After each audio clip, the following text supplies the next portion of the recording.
Brazil on Friday night. What a game that will be. And so many terrific games in this World Cup. We need to take a breath. It'll breather. What an astonishing second half, wasn't it? Just had everything. But let's have a look at the winning goal first and foremost. It came, didn't it, after that free kick from Honda. They broke away at the other end and then... Well, it sort of summed the game up, didn't it? Japan still trying to win the game, still trying to attack and committing men forward. But how quick were Belgium on that attack there? And Chadli, substitute, affected the game, driving in at the far post. Lovely dummy from Lukaku. What I would say is Kevin De Bruyne had a very ineffective game by his standards today. And when it mattered most, he had the opportunity to break in the last minute of the game. His decision making with the pass, the weight of the ball was fantastic. And what it means to that guy, he knows the decisions he made today affected this game, Martinez. Brilliant reaction from Martinez at the end. I mean, you've taken a team through a World Cup, and that must be a magical feeling when something like that. Well, there always will be moments where it's really 50-50. You know, you need a little bit of luck, but you also need a player to step it up. You know, you need that split second. And I think the players that we always talk about of that Belgium side, they took it in their own hands in the last minute. I thought the run from Lukaku was outstanding because first he runs inside, he opens up the space for the right side, then he does a dummy.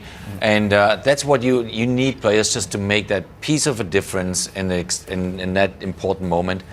The right decision at the right time. Well, one person who made a couple of good decisions was Roberto Martinez. Yeah, he looks very happy. He's a great guy. We know him well. Obviously, we work with him on occasions as well, and pleased for him. Well, serious questions were being asked in that second half. Serious questions of him and serious questions of his players. And you have to do something. You have to find a way. And boy, did he do that! It looked like it was going to go against them, didn't it? The start of the second half was incredible from Japan. Yeah, and we talked about a lot of their good football that they play. Yeah, I mean the way Japan came out of out of the locker room and then started to go forward was just impressive. You know, if you see this goal, it's just from the back till all the way to the end, it's just top class. That's a fast break from the highest category. Just thought he just delayed it for a second. And I thought that opportunity was almost he lost the moment. Yeah, exactly. But but he managed to find the corner there. But if you thought that goal was good, what about the next from? Inui. A beautiful strike. Wasn't I mean, the way he hit this so clean. You can argue that the defensive midfielders of Witsel and De Bruyne maybe could have come back and helped out and done a bit more defensively. But when you see the way he hits this strike, it's so clean. But here you see they're going forward. They leave their bodies behind them. There's 5 players attacking here. They're not just sitting on a 1-0. Here, Shinji Kagawa, great composure, finds his teammate, and wow. What a strike. He hits across the ball. Witsel and De Bruyne, you can say, yeah, they can get out, they can put his head down and press him. But look at this ball, it doesn't move. Watch, once he's hit, that sign you see, it doesn't move. Do you think Jordan Pickford might have saved it? Something what Courtois said, eh? Yeah, he said little comments he made. They can come back to haunt you sometimes, but he got away with it, obviously, in the end. And then it was a question whether Belgium could get that goal to get themselves back into the game. And it was a tad fortuitous, wasn't it? A tad. They had an incredible opportunity just before this with a Lukaku header. But, I mean, this is a fluke. There's no way he means that. He's just, all he's trying to do is put that back in the danger area, trying to put it in that 6-yard box. Certainly went in the danger area. It's a fluke, isn't it? Yeah, but in those moments, and you try to force things, you know, and it was not meant to be this type of a header, but you're just waiting for something to happen. Yeah. And he did that with his substitutions. You know, he said, I got to change something here. You know, who can I bring in? Who do I take out? You know, who do I change? How do I change the rhythm of the game? How do I give that more urgency? And that's what they were lacking in the first half. They had no real drive towards the goal. They didn't create much. There was no urgency there. From the moment on, they were down 2-0. And then the substitutions happened, there was urgency. And suddenly they stepped it up, the rhythm got higher. and that's how they created their chances. And one of those substitutions, Marouane Fellani, always a threat in the box. Yep, I mean, always. Especially yeah, exactly. You get the ball in the box, and this guy's one of them. He's awkward. He's horrible to play against. Elbows, arms, knees everywhere. But what he has got, he's got an ability to find space in the box. And when he gets in there, he's aggressive. He's direct. A great ball from Hazard. You see the ground he makes up here, and it's only one man in that box who's going to win it. Love him or like him or hate him as a player, the way he plays.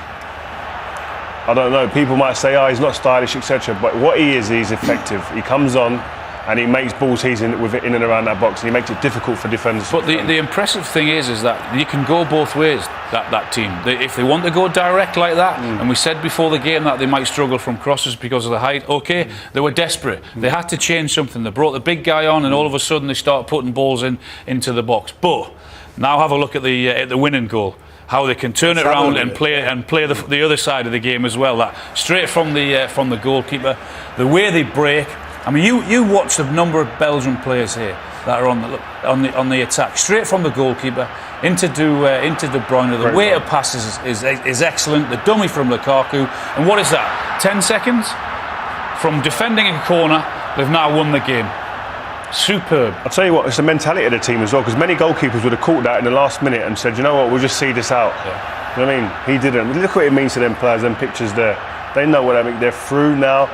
And I think, again, I mentioned it before, I think the mentality of this team has been called into question. That there gives them the belief now, I think. And it's a powerful thing to have at this stage, and momentum is key.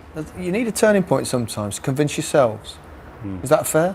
Yeah, that's fair, and I think Japan. I think will regret just the last 2 minutes. Will regret because they threw everything forward. They had the free kick, then at the corner, and they were a little bit too open. Yeah. And it's turned out the wrong thing. A little bit naive, do you think, chasing the victory? But well, in the 94th minute, yeah. I mean, you're dead tired. You don't even know anymore what's going on here. You're emotional. And you think about extra time in that moment, it's when those mistakes happen. Yeah. Well, it was similar, wasn't it, in USA 2014, that kind of breathtaking game. Yeah, it goes back and forth, and it just kills you when you're on the losing side. Yeah.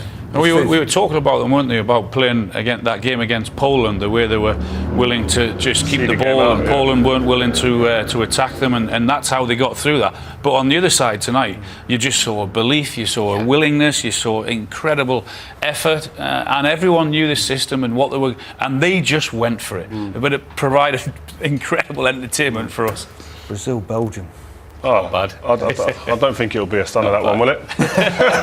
Jeez, unbelievable. We've not had a bad game yet. It's been unbelievable. Yeah, don't tempt fate. But, I mean, it is remarkable, though, isn't it, this World Cup, how many breathtaking games we've had. You could almost probably put 3 or 4 of the best all-time top 10 games in World Cup history have happened in this World Cup, and we're still only halfway through the last 16. Yeah, and the teams that are coming through, Brazil today, they look like a team on the way up. They look like a team. They started the tournament maybe a little bit conservative, a bit reserved, a bit out of sorts. Neymar today, an assist, a goal. There was obviously some dodgy moments within that, but you can see that now they're starting to find a little bit of fluidity within this team. Now they're going to face a very, very good Belgian team. FIFA have got exactly what they've wanted in this World Cup. They've wanted to take it to different countries. They wanted to take it, opening up for new players. It's been magnificent. It's had everything: goals, entertainment, decisions. It's been super. Do you think we're seeing a slight shift as well in the closing of the kind of abilities between teams, in the sense that the smaller countries are performing better, and so therefore the gap is closer between the Japans of this world and the Brazils of this world?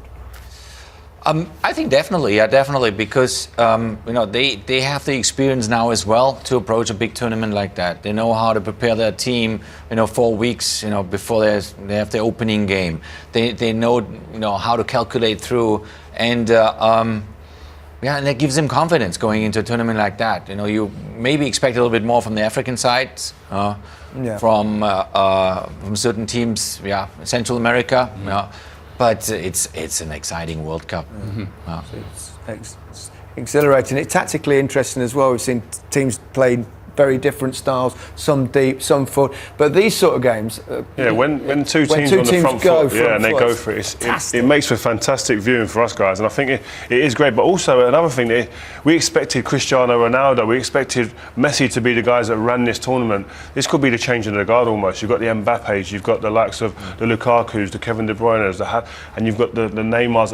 It's the names are rolling off the tongue, and it's a new age. Harry Kane. We need some more English players to even step up and become them players as well. I mean, it makes for mouth-watering football. It really does. It's all very exciting, and England are coming soon as well. So great stuff. Rio, thanks very much, Jürgen. Al, that's it. Well, that's it from us for Japan. It ended sadly as Belgium finished it with Chadli. Goodbye.